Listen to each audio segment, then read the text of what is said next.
All right, blessings everyone. This is Ross, and I'm here to talk to you today about my shoe choices for some of my adventures this last year in 2016.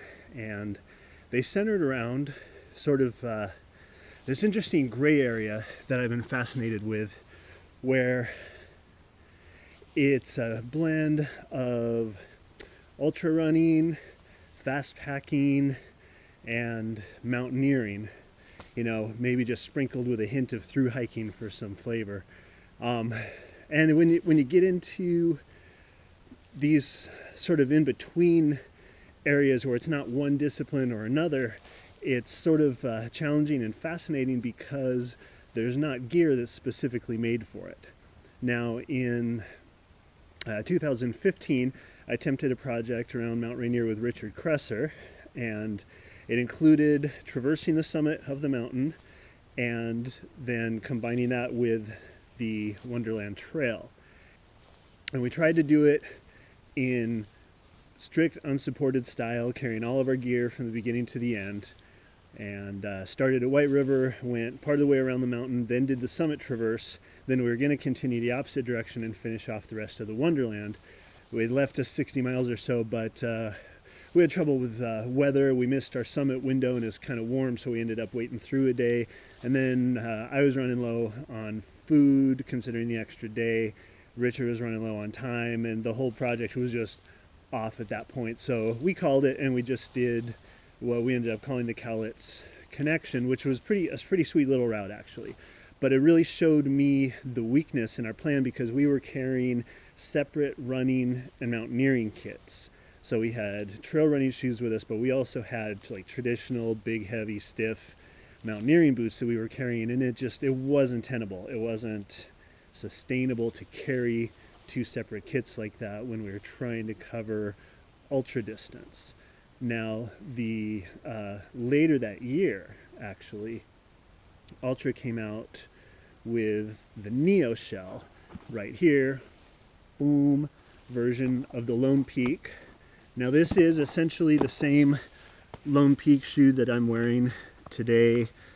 This is the newest iteration of it. I've been a big fan of the Lone Peak ever since they first came out. It was the first shoe I found when I was looking for a shoe for 200 milers, and then for the double Wonderland, and pretty much all my projects since then I've done in the Lone Peak. I love it. It's just my go-to shoe. It's kind of perfect. So the NeoShell, this is the original NeoShell. This is an insulated, waterproof version of the Lone Peak. So you can see the classic Ultra footprint, the updated Lone Peak tread, right? So this is the shoe that I did, this is the exact pair of shoes that I did the Mount Rainier Infinity Loop in with Gavin Woody. He, of course, was wearing his own pair of shoes. So the Mount Rainier Infinity Loop, that was a real honor to be able to do that project. It was a dream project of iconic Seattle mountaineer and climber Chad Kellogg. And it was a project that Chad never had a chance to attempt during his lifetime. He died in a rockfall accident in Patagonia on Mount Fitzroy before he ever had a chance to attempt the Infinity Loop. And I learned of this dream project of his from David Gottlieb, one of his climbing partners and a longtime friend and inspiration of mine. And it included a traverse of the summit, so climbing up one side of the mountain to the summit, then down the other side, running back on the Wonderland Trail to the starting point, then again summiting, descending, and then continuing on the Wonderland the other direction. So it was 2 summit traverses and the complete Wonderland. Ended up totaling, oh, got a little bird visiting me, ended up totaling about 120 miles and over 40,000 feet of elevation gain. And Gavin and I were able to do that in just under 100 hours. And the original NeoShells are what I wore for that, and it was amazing. I mean, it's a pretty amazing shoe to be able to go, to the summit, to handle glacier travel with crampons. We were using lightweight, flexible hiking crampons made by Catula, and but to be able to not only handle those conditions, but to also comfortably and competently cover the 93 miles of the Wonderland Trail as well. Like just finding a shoe to do the Wonderland in to give you not only the protection and traction, but the comfort that you need to be able to cover that sort of mileage is a challenge in and of itself. And so I was really impressed with and amazed with the NeoShells. I also used them on the Arizona Trail Yo-Yo that Kathy and I did in the fall of 2015 when they were pretty much brand new. We had them shipped to us on the trail and just put them on right out of the box and did 500 winter miles through the northern Arizona highlands in them, and they were excellent. So I've been a big fan of the shoes. This year, Ultra came out with the Mid, which, as you can see, is like a high top.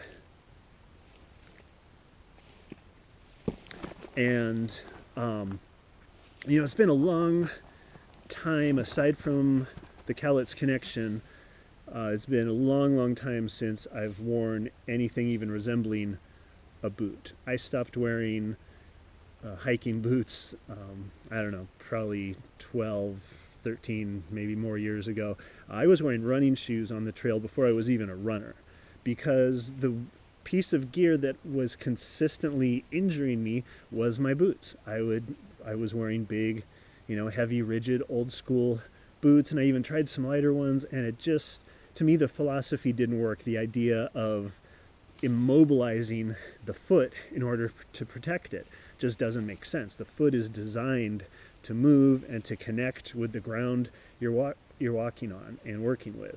So I ended up moving away from that philosophy, switching to trail running shoes before I was even a runner, and so I was a little bit dubious about a high-collared shoe, but I wanted to try them. And one thing on the Rainier Infinity Loop that I experienced was that on some extended side hilling sections descending the Emmons, my ankles were getting a bit worn, especially when you're wearing crampons, you know, so your foot's not sliding at all. Every foot placement is just like stuck right there, and it can refine your ankles a bit. And I felt the wear and tear. I mean, it didn't injure me, it wasn't causing damage, but I definitely felt my ankles being worked additionally in a way that they aren't normally. And so when I did the Mount Adams Infinity Loop solo, I wore the new NeoShell Mids, and they performed, I mean, admirably, beyond my expectations. I really like these shoes a lot, and they actually have become one of my go-to shoes, basically just for running in the winter here in Washington, down at sea level where I am right now, on wet and muddy trails. I've been loving them, and right now you can see I've got them laced up all the way and just a standard lacing, but a lot of the time I've actually been undoing these top two eyelets and tying them just like a running shoe, and just having this, rather than this mid-top collar being for support, having it just be for a little bit of warmth and to help keep debris out. But again, for the Mount Adams Infinity Loop, that it was 60 miles and upwards of 20,000 feet of elevation gain. It was essentially taking that same Infinity Loop paradigm from Mount Rainier and putting it on Mount Adams, because I had this little epiphany where I realized that you could do that with any standalone mountain, and perhaps even bigger features. I think there's a lot to be explored there as far as only known times.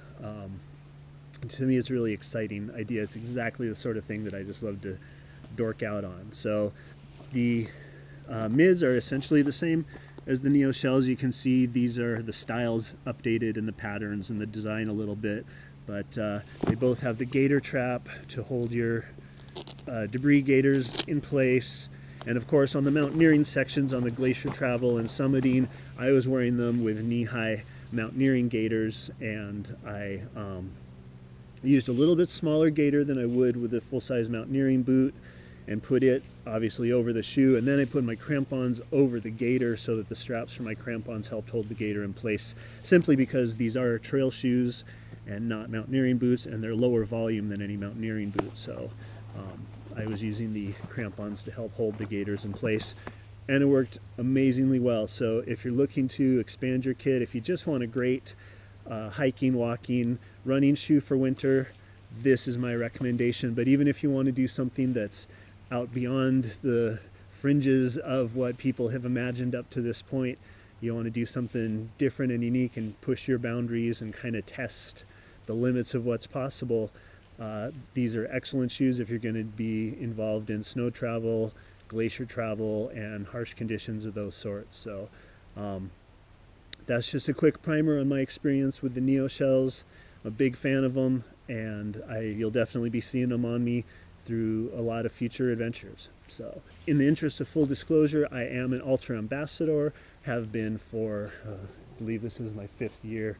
So perhaps I have a vested interest in what I'm saying. All right, take care. Blessings.